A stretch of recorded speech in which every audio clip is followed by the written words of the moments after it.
Welcome to Psychologist Talks. On today's episode, I want to tackle apparently something that's coming up on social media to a certain degree. Also saw it on a Reddit post and prompted this episode. What I love about it is it's something I've been belaboring myself for years and years and years. So to see it in the public sphere, even if it's not being talked about in a sensible manner, as things often are not in social media, is eating and drinking in front of clients. So us providers, is it appropriate for us to be eating or drinking in front of or with our clientele?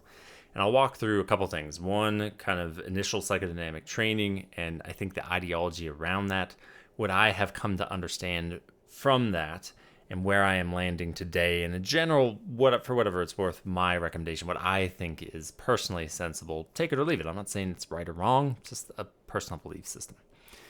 So I was trained in an interesting program. It's kind of a mixture of psychodynamic roots. I mean, that's really where its OG story was in my school, but it was absolutely mixed with kind of more cognitive behavioral stuff. And full disclosure, as I'm learning these things, I landed initially because of, I think, layers of my personality and things I was kind of protecting against from a more structured cognitive behavioral standpoint. And most surprises a lot of people given how I operate now. Short version of it, big kind of personal changes, realized that CBT is not a bad thing, but it was a bad thing for me. It colluded with my defenses, made me a less complete human being, and by proxy, a less complete provider. Found my way to psychodynamic training, which thankfully I have a background in too. So that's the cool thing about my university, gave me that flexibility. And somewhere I cannot place it. I cannot recall where the heck the origin story of this, what I internalized, but this is what I generally heard. I don't know if it was a book, class, what it was. But essentially, you should not be nourishing yourself as a provider when your job is to be ensuring that a client is nourished to a certain degree.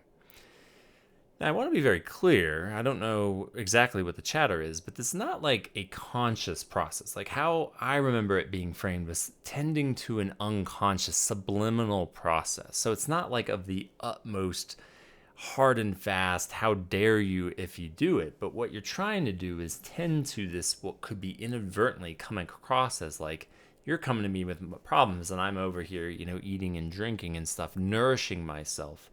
Which even if the person intellectually says like, I get it, they're a human being with needs, there's an element of like, why are you so focused on yourself? This space is about me. Now, I have mixed feelings about that. I think it is incorrect to assume that the unconscious is not processing self-nourishment versus other nourishment, the how power dynamics and how equity is being navigated in the relationship. And I firmly believe that, having come to a relational psychodynamic stance. Now, this hard and fast I don't agree with anymore. And so initially, I think, when you're starting out as a provider, you tend to think in a little bit more absolutes. I don't think that's terribly uncommon because you start where it's safer, the absolute, and then you explore relativity from that. And so over time, I've come to appreciate, especially within the relational approach, of like, I am a human being with needs, and it is inauthentic actually for me to act as though I'm not. I still should be mindful though, if I'm simultaneously appreciating the power of the unconscious and that nourishment, this sort of abstract theme as a thing, my nourishment of myself should be present because I'm human, but it should also not be like as though we're two friends hanging out, like, having a lunch together or something like that. And so as it's evolved, I still agree that eating is really, I personally do not think eating is a good idea in front of clients. I don't think you should be nomming on and having lunch. I mean, one, it communicates, why did you not take care of this need when you're not meeting with clients? It's horrible modeling, right? You should have sufficient time for your lunch to a certain degree. Things happen, I get it, right? You have a quick snack or something, but you don't do that in front of the client. There are caveats, though. For certain metabolisms, certain conditions like diabetes, stuff like that, low blood sugar, that's a thing for me. I don't have like a diabetes thing, but I will have blood sugar dips.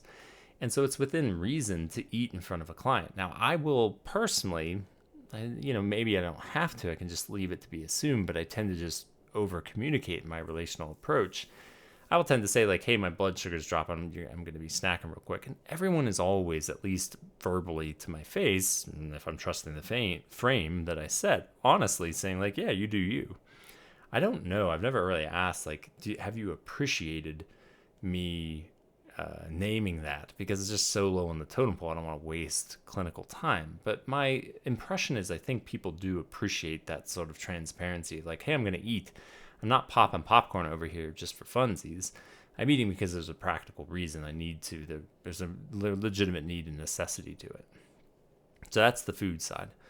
On the liquid side, in the joke I say is like I'm a camel by nature. It is an unhealthy habit. I can live on so little liquids, it's not even funny. And as I've been getting older, that shit is catching up with me. And so I have to drink, and I cannot wait only between sessions to drink. One, I'm doing administrative stuff and I'll forget, and the time windows are really brief between those. And so I just don't have time. And so it doesn't make sense to not drink in front of a client. Now, this is where I get a little funny. People laugh at me. I stick by it for whatever reason. Tending to the unconscious world is I will have water near me, but what I drink out of are mugs. And what I don't drink out of are these things, right?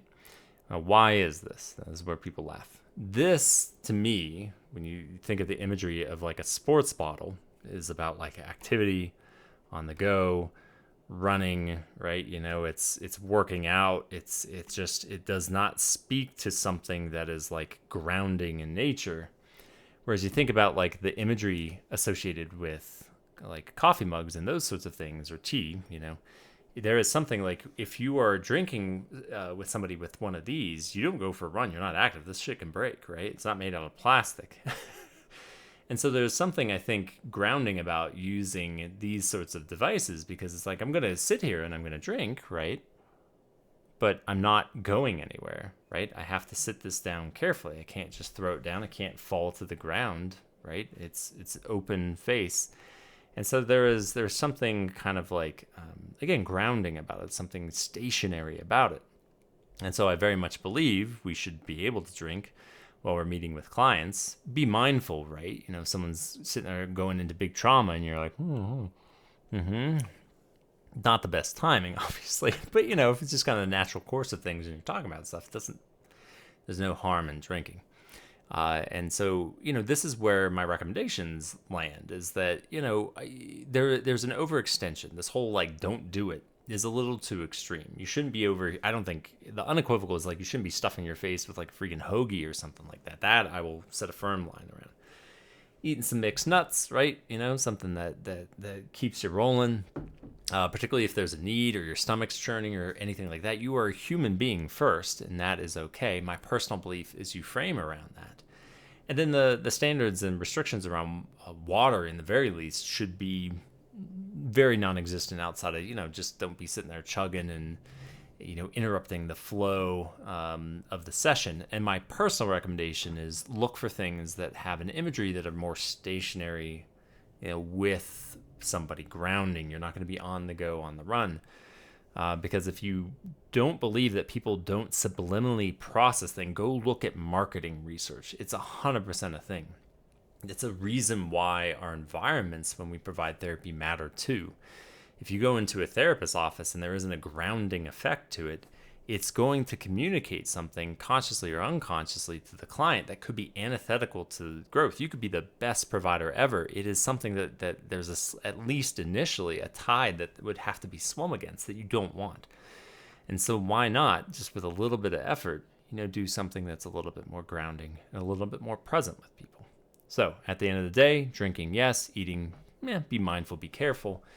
But we are human beings too. We cannot act as though we are not. We cannot act as though we are these blank slates, the tabula rasas of the world, that we have no needs, and that people are just going to project whatever they want onto us, and that's our only goal. But at the same time, we shouldn't be just like a totally boundaryless human with no standards and no sort of parameters around what is sensible in the therapeutic space, and what happens within the therapeutic space has implications. So thread the needle, right? There's an in-between. So for whatever that's worth, that's my opinion on the matter. Fascinating to see the lots of different opinions. Hopefully that makes some sense. Curious if people have their own experiences, their own beliefs. Happy to see it in the comments and respond accordingly. But yeah, that's all I got. As always, thanks for listening and watching, and stay curious.